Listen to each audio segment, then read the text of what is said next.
Hello, and welcome to For the Kingdom and Glory. I'm your host, Dr. Shannon Gibson. We're going to continue today in our End Time series, and this is our third video in the End Time series. And today we're going to talk about Daniel's dreams, Daniel's dream of the four beasts, as well as the vision of the 70 weeks or the 77s. In the last video, if you didn't get a chance to watch it, that would be the End Times video 2, we talked about Nebuchadnezzar's dream of the statue. And you may be thinking, well, this is an end time study. Why are we in Daniel? And as I've said before, some very important end times information comes from the book of Daniel, specifically three timelines of world history. The first one we talked about last week, which was Nebuchadnezzar's dream of the statue or the image or the idol, which is world history from a wicked mankind's point of view.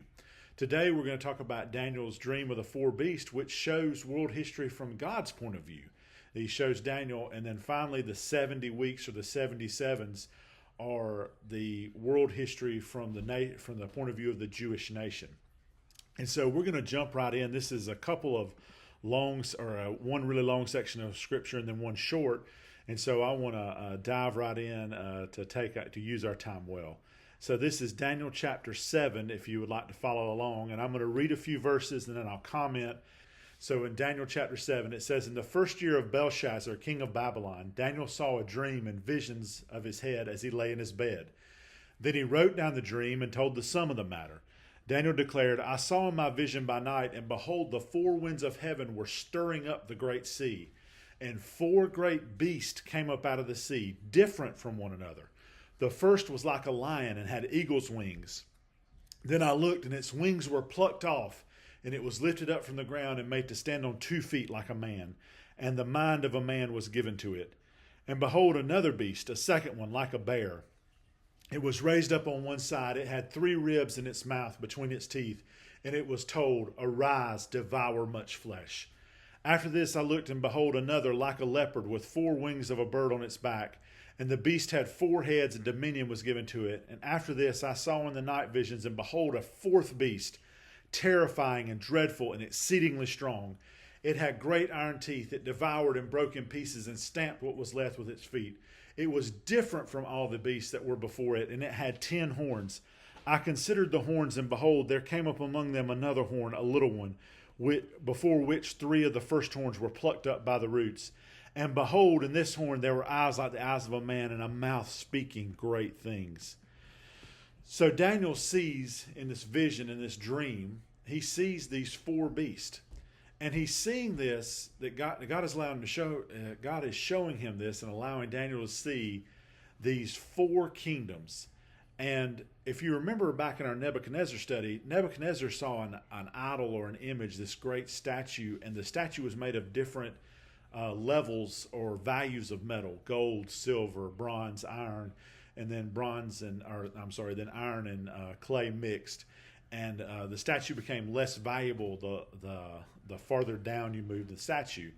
Well, we don't have anything like this in Daniel's dream of the 4 beasts. We see that there are 4 wild animals.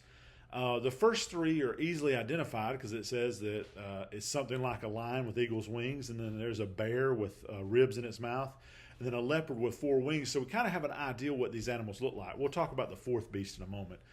But notice that God sees these kingdoms in terms of mankind as dangerous to mankind. A lion, a bear, and a leopard can all easily kill a man. And so he has these dangerous beasts, and it says that the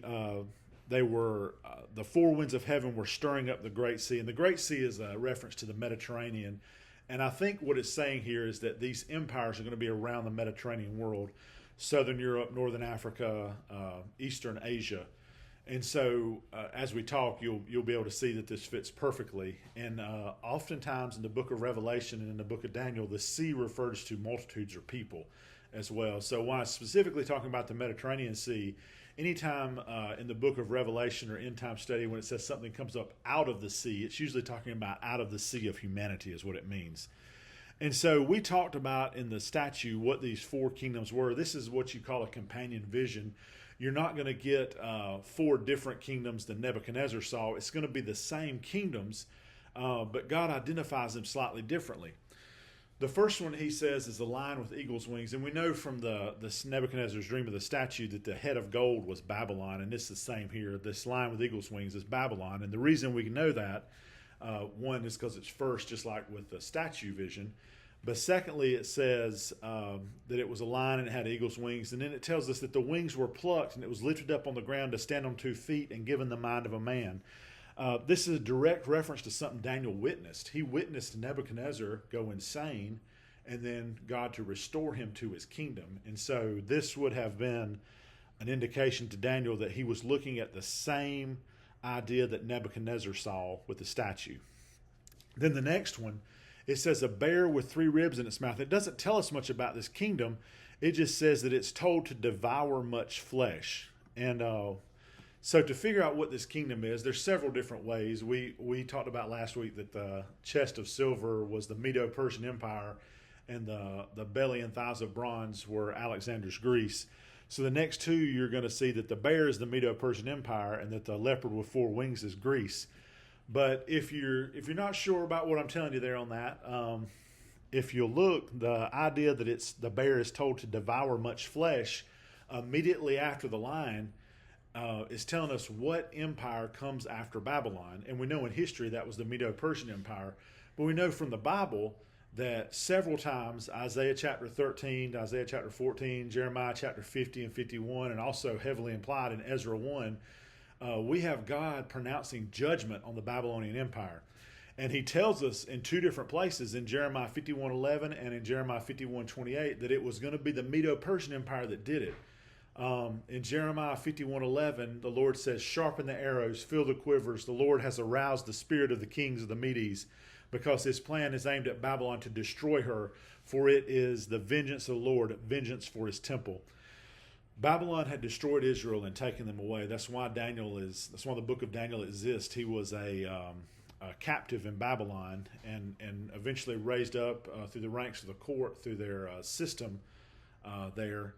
And so basically Jeremiah was one of the prophets of the day, and he had prophesied that not only would Babylon destroy Israel, that in turn the kings of the Medes, or the Medo-Persian Empire, would destroy them. And he said it would be for what Babylon did to the temple of the Lord. And of course, Babylon, when they invaded Israel, it's outside the scope of this study, but they had destroyed the Lord's temple. And then in Jeremiah 51:28, it says, "Prepare the nations for battle against her, the kings of the Medes, their governors and all their officials, and all the lands they rule."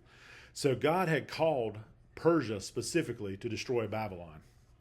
And so when it says the bear with 3 ribs in its mouth devour much flesh, Daniel was seeing this, we're told at the beginning of the chapter, in the first year of Belteshazzar. So the Persian Empire was rising, but it hadn't happened yet in terms of destroying Babylon. So the Lord is showing Daniel what's about to happen. And then he shows him on into world history, the history that Daniel wouldn't live to see. And he shows him the animal. It says a leopard with 4 wings and 4 heads. A leopard is an extremely fast animal on its own. It does not it does not basically need help with speed, I guess you should say. But the 4 wings indicate that this kingdom moved very quickly. And if there's one thing about Alexander the Great's armies and life, it's that it was such a quick part of history. Alexander was a young man, a teenager when he came to the crown, and he only lived to be 32 years old. He was almost 33 when he died.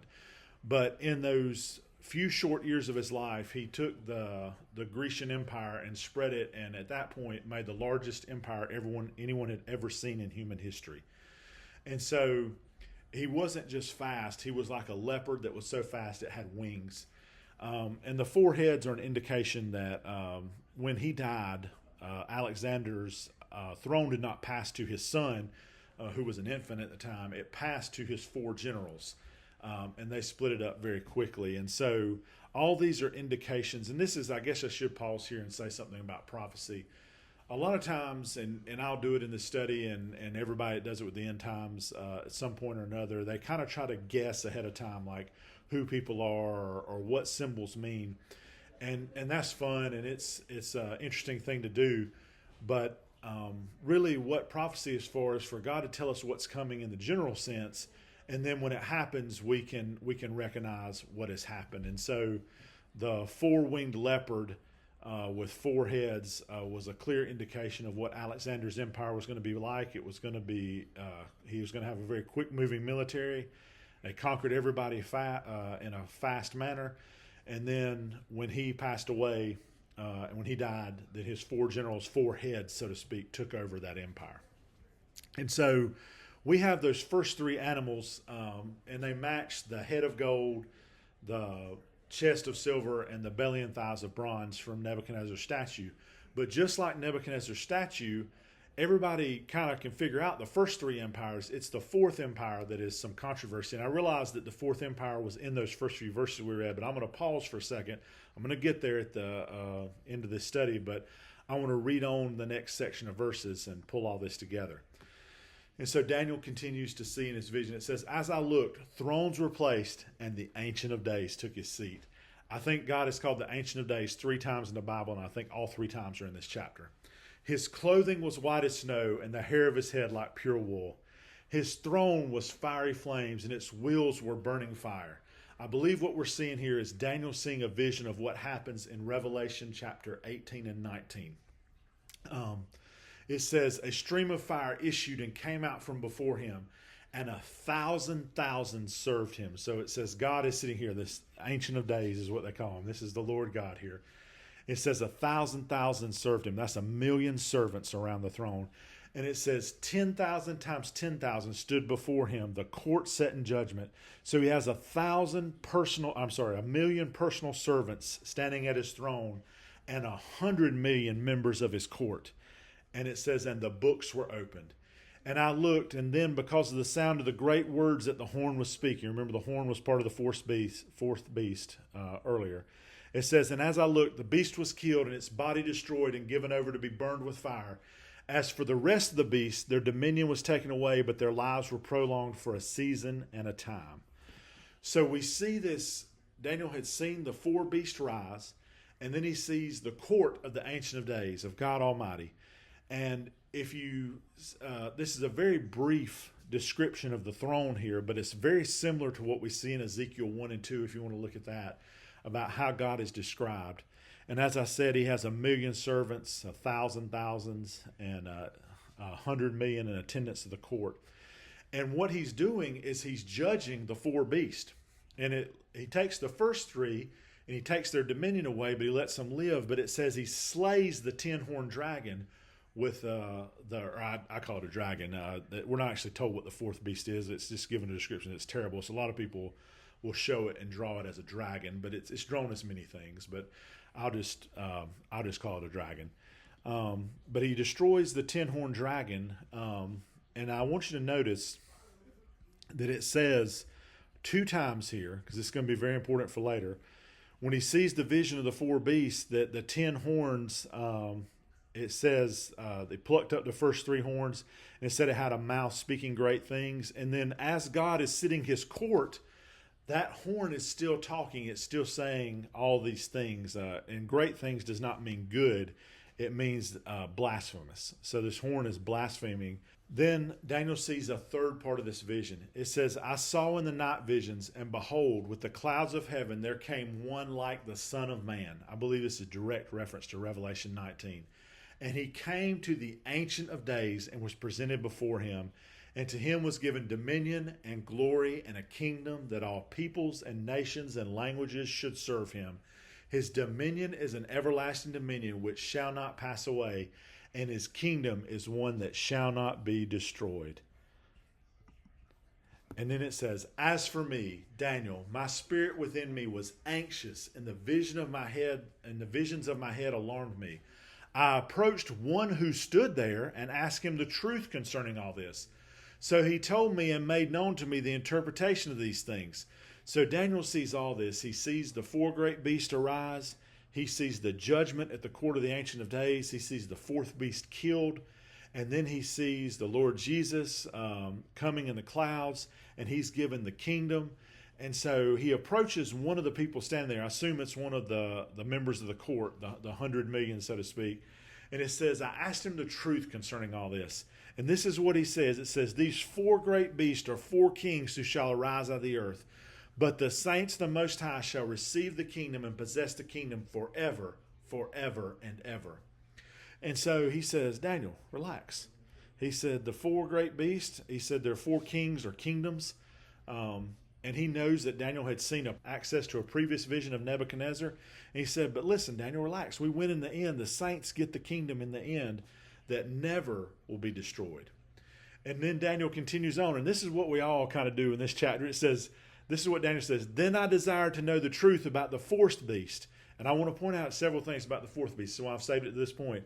He said, which was different from all the rest, exceedingly terrifying, with its teeth of iron and claws of bronze, and which devoured and broke in pieces and stamped out what was left with its feet, and about the 10 horns that were on its head, and the other horn that came up, and before which 3 of them fell. The horn that had eyes and a mouth that spoke great things, and it seemed greater than its companions. As I looked, the horn made war with the saints and prevailed over them until the Ancient of Days came, and judgment was given for the saints of the Most High. And the time came when the saints possessed the kingdom. Thus he said, as for the fourth beast, there shall be a fourth kingdom on earth, which shall be different from all the other kingdoms. It shall devour the whole earth and trample it down and break it to pieces. As for the 10 horns, out of this kingdom 10 kings shall arise, and another shall arise after them, and he shall be different from the former ones, and he shall put down 3 kings. He shall speak words against the Most High, and shall wear out the saints of the Most High, and shall think to change the times and law, and they shall be given into his hands for a time, times, and half a time. But the court shall sit in judgment, and his dominion shall be taken away, to be consumed and destroyed to the end. And the kingdom and the dominion and the greatness of the kingdoms and the whole of heaven shall be given unto the people of the saints of the Most High. His kingdom shall be an everlasting kingdom, and all dominions shall serve and obey him. Here is the end of the matter. As for me, Daniel, my thoughts greatly alarmed me. My color changed, and I kept the matter in my heart. So, several things here. As Daniel's talking to this person, one of the members of the court, either one of the servants or one of the members of the court, he basically, it says he's very anxious about this whole thing, this whole vision. And the guy, as I said earlier, basically says, hey, relax, we're going to win in the end. But Daniel really wanted to know about the fourth beast. And so I want to point out several things about the fourth beast. If you remember, the fourth beast was the one, it says 4 different times in this passage. There's only 28 verses in chapter 7. And the fourth beast is described as being different 4 times. So something about this kingdom, this fourth kingdom, is different from the other 3. One of the things interesting wording that I saw here is it says that when it starts talking about the horn or the leader of the fourth kingdom, which we know later to be the Antichrist. And sometimes I pointed this out in the End Time Study 1, but I'll probably say this several times throughout the study. There is a couple of times where I believe that you have a linear chronological telling of the end times in Revelation, and sometimes where it clearly goes off into some symbolism and things like that. But the other places in the Bible, Daniel, the Olivet Discourse in Matthew and Mark, the book of Thessalonians, some passages in Ezekiel, they're not necessarily in linear chronological order. And so you'll start seeing themes and people and places of the end times come up multiple times. And that starts to happen here in Daniel. And so the little horn is the first indication that we have of the Antichrist. He doesn't show up again until chapter 13 of Revelation. Well, I shouldn't say he doesn't show up again. He doesn't show up in Revelation until chapter 13, but he's talked about 2 different times in Daniel. Here is the little horn, also as the king of the north. He's also talked about extensively as the man of sin or man of lawlessness in the letter to the Thessalonians. And so one of the things that he says that he does here in Daniel is it says he changes the times and the law. You may say, well, all leaders change laws. So this tells me that he does something over and above, even beyond what anybody in Babylon or Persia or Alexander did. All of those kingdoms tried to spread their culture in some way, but this guy does something radically different, so much so that it's noteworthy to Daniel. One other thing I see here, and I think this is interesting, in Nebuchadnezzar's dream, remember it was from wicked humanity's point of view, God gives him this vision. He sees the legs and the feet of the statue, what we call the fourth kingdom, as divided, But when Daniel sees the fourth beast, he doesn't see it as divided. And that suggests to me that God views kingdoms and people as continuous, regardless of their form of government. And so the fourth beast, while Nebuchadnezzar would have viewed it as two different things, God views it as one. Also, the fourth beast, we're told that it's terrifying, dreadful, and strong. Now, I would think anybody who faced the Babylonians, the Persians, or Alexander on the battlefield would have thought that they were terrifying, dreadful, and strong. And so we're told repeatedly that this fourth beast is different, this dragon.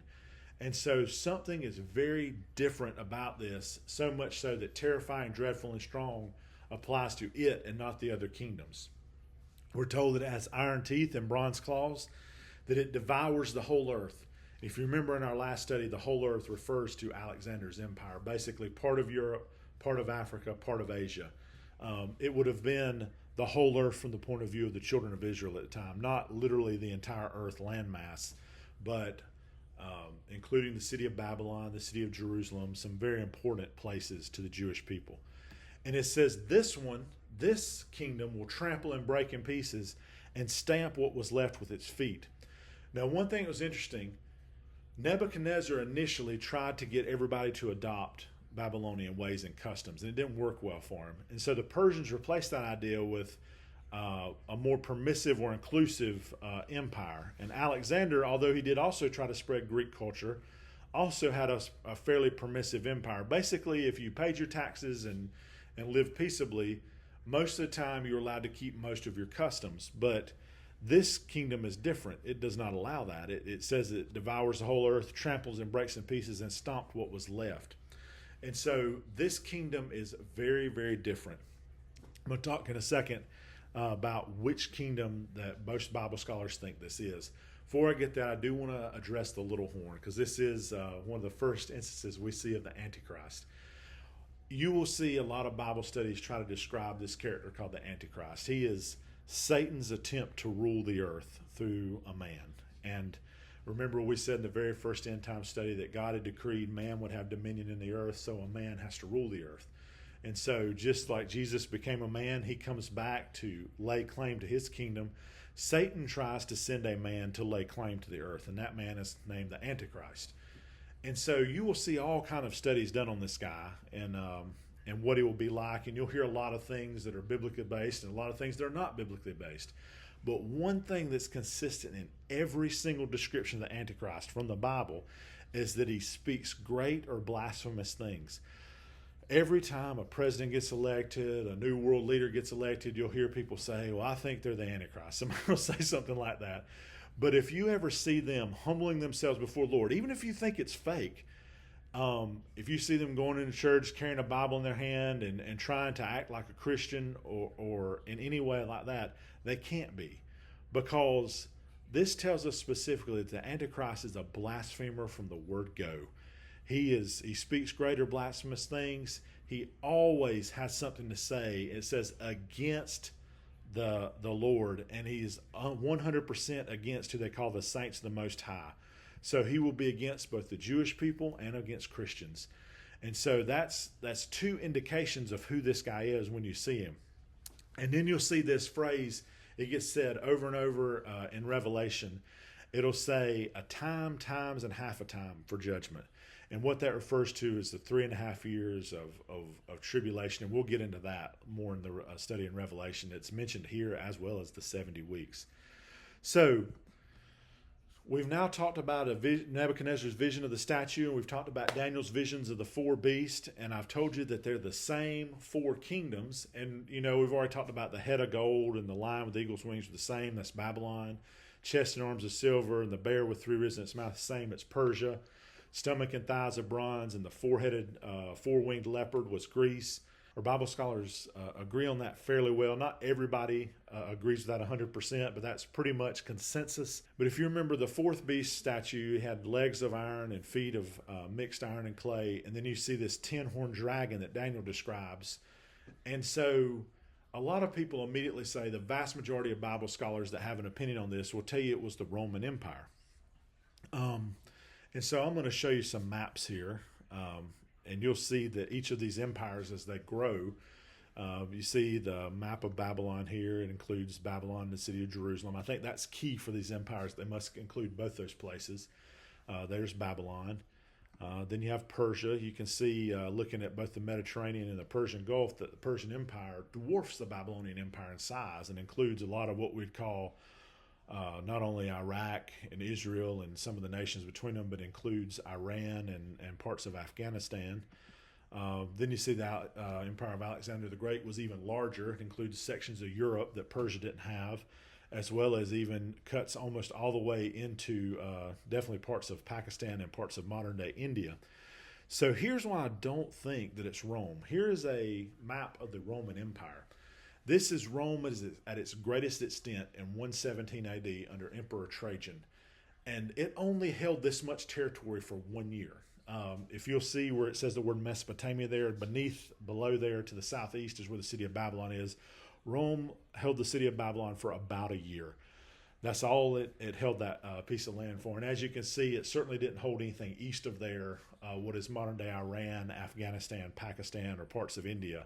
So I just don't think Rome held enough land that is referenced in both the time of the statue and in the beast, or controls all of Alexander's empire at least. And so you may say, well, what empire could it be then? And so there's a couple suggestions. As I said last time, some people have suggested the communists, although the communists have never held the city of Babylon and Jerusalem, certainly not at the same time. My personal opinion is it might be the Islamic Caliphate. Here's a map of the Islamic Caliphate. And then the Caliphate turned into the Ottoman Empire. And you can see in the Caliphate, they do not control Greece. But they certainly control Babylon and large swaths of land and Jerusalem and what was all of Persia. And then they give way to the Ottoman Empire, which was another empire. And if you remember in the toes and feet of the statue of Nebuchadnezzar, one of the things that it talked about the intermarriage of the empire, and certainly the Ottomans did that. And the Ottomans actually controlled all of Greece. They actually controlled all the way to the gates of Vienna in Europe. And so if you look at the Caliphate being the precursor of the Ottomans, those empires together, or the legs of iron and then the feet partially mixed, or the fourth beast as one, control enough land to be the fourth empire. Again, don't know that this is greatly worth arguing over until we see this empire rise. Again, I'm just trying to look at history here and kind of guess, which I've warned you against. So definitely most Bible scholars believe the fourth beast is Rome. Certainly that is the point of view. And you see, like when I was a little boy, they had the European Common Market that then gave way to the European Union, and people were afraid that the Roman Empire was reviving. The Antichrist would appear any day. A lot of people that thought it was the Islamic Caliphate. An Islamic Caliphate was declared in Syria a few years ago before it was taken out of existence. And so they started to think that it was going to rise there. And then, as I say, a lot of people think that the communists might still take over that part of the world, and that be it. I don't think, from our point of view right now, that it matters which one the fourth empire is until it starts to rise. And then when we see the rise of the Antichrist in that fourth empire, I think that's when you start to apply the prophecy to it. Now, there is one more timeline in Daniel, and it's only 3 verses long.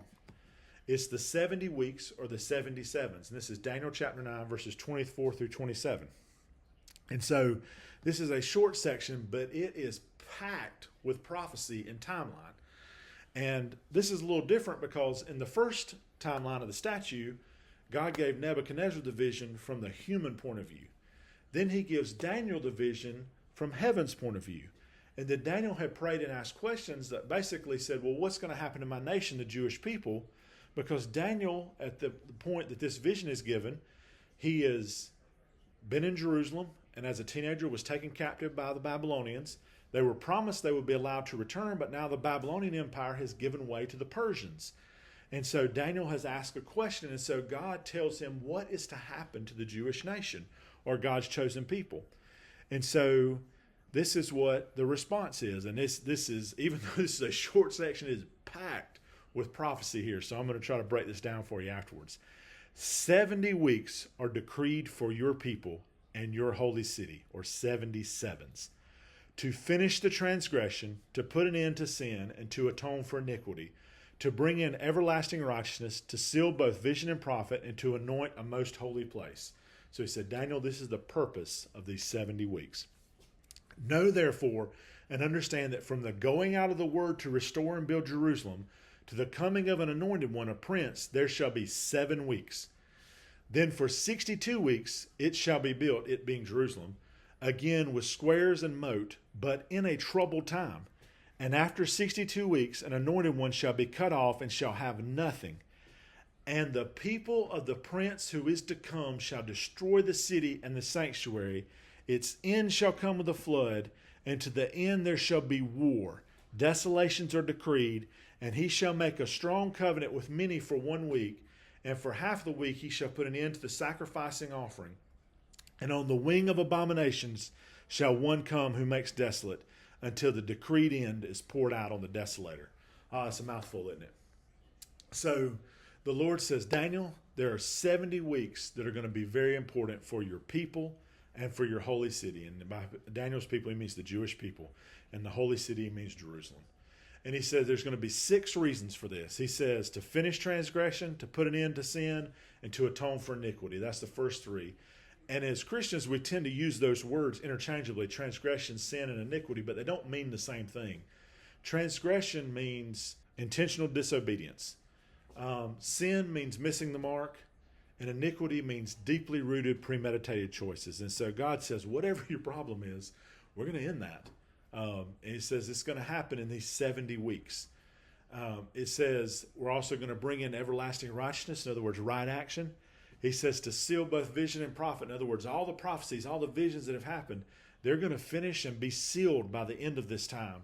And it said to anoint a most holy place. In other words, to re-anoint the city of Jerusalem. It says, know therefore and understand from the going out of the word to restore and build Jerusalem to the coming of an anointed one, a prince, there shall be 7 weeks. So he said, Daniel, there's 70 weeks total. He said, but the first set of weeks, there's going to be 7 weeks. And he said, from the time that order goes out to say that Jerusalem can be rebuilt, it's going to be 7 sevens or 49 years. It says to the coming of a prince. We're not told which prince here. Some of the translations say Messiah, but most of them translate that just as a prince or an anointed one. Some of them say that this is about the time Alexander crossed paths in Jerusalem, which he did not destroy. He forego and just left it as it was. So then it says that's the first 7. And then it says, Daniel, for 62 weeks it shall be built again. Again, that's the city of Jerusalem with squares and a moat, but in a troubled time. And so 62 weeks or 62 sevens, that's a long time.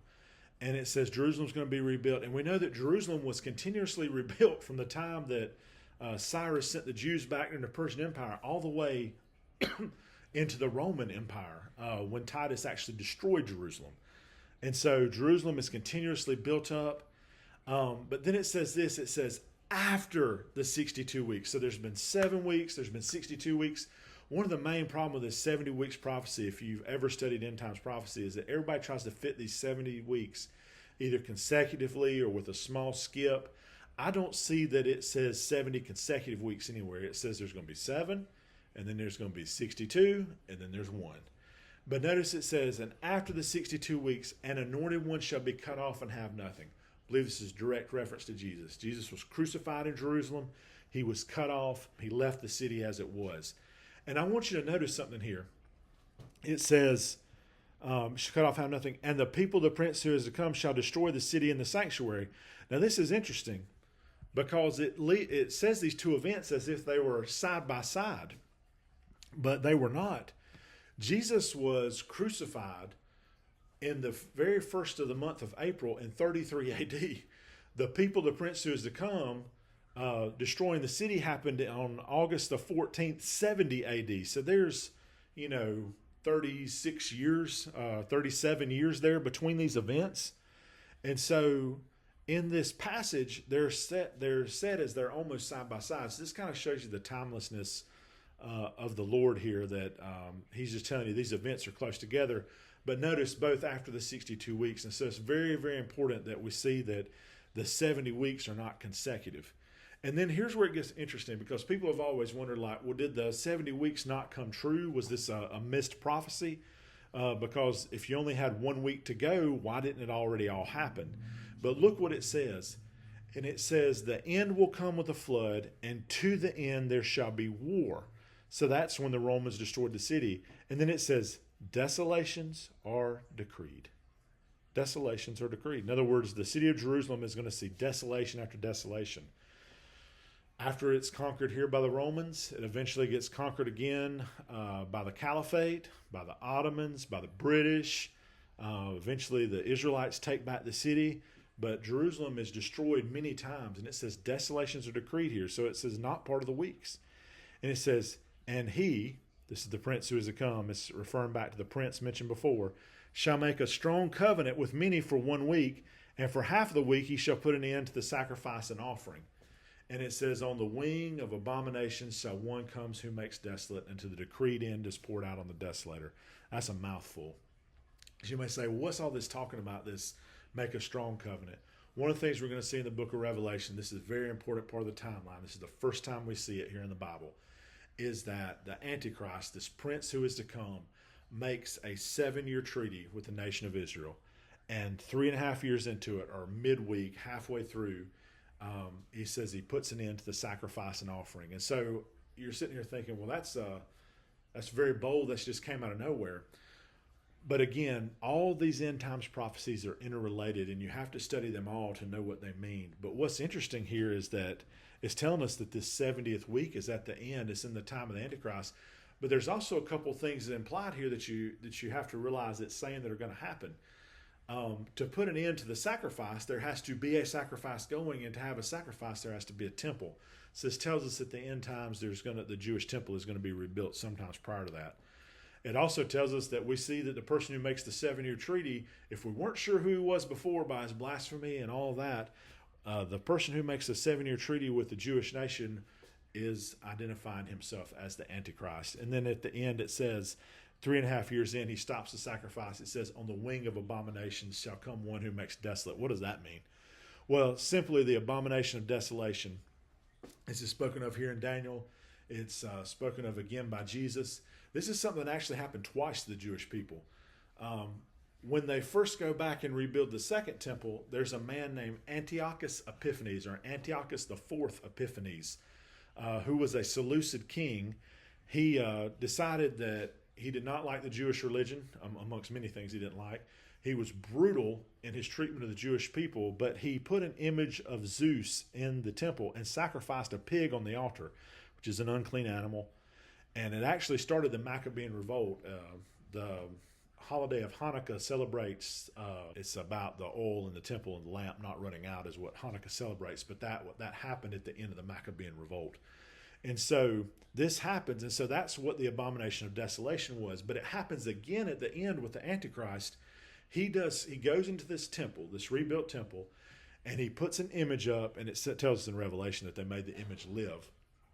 But he does some kind of sacrifice that is greatly offensive to the Jewish people, and starts basically this huge persecution at the end of time. And so one thing I want to point out here is a couple of verses.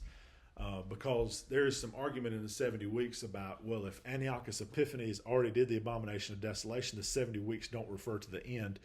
But in Matthew 24:15, so this is Jesus talking, so this is after Antiochus Epiphanes by several hundred years, it says, so when you see the abomination of desolation spoken of by the prophet Daniel standing in the holy place, let the reader understand. And he says almost the same thing in Mark, but when you see the abomination of desolation standing where you ought not to be, let the reader understand. And so Jesus was basically telling us that this prophecy was going to be fulfilled twice. You have Nebuchadnezzar's vision of the statue, which he saw these empires as valuable. That's why he saw the statue as being worth gold and silver and bronze and iron. And he saw this as a great image. God saw these empires as animals, as wild, as dangerous to humans. And then the last timeline, you see Daniel seeing what's going to happen to his people, the Jewish people. And in each of these timelines, we're going to pull things out in the book of Revelation. We say, see, remember this, or see, Daniel explained this. And it's going to help us in our study of Revelation. So as we move forward, the next time that I make a video, it's going to be on Revelation chapter 1. So if you want to study that, one thing I want to say ahead of time, please make sure you study Daniel. It's going to help you in Revelation. But also, as you study Revelation, there is a pattern to studying it. When you start off, you're going to see that it's going to switch between heaven and earth several times in the book of Revelation, and it will show you what's happening in heaven, and then it'll show you what's happening on earth, back and forth several times. So just keep that in mind as you read. And again, if you want to stay with me, Revelation 1 is where we're going next. This has been For the Kingdom and the Glory. May the Lord bless you and keep you, and may his kingdom come and his will be done on earth as it is in heaven.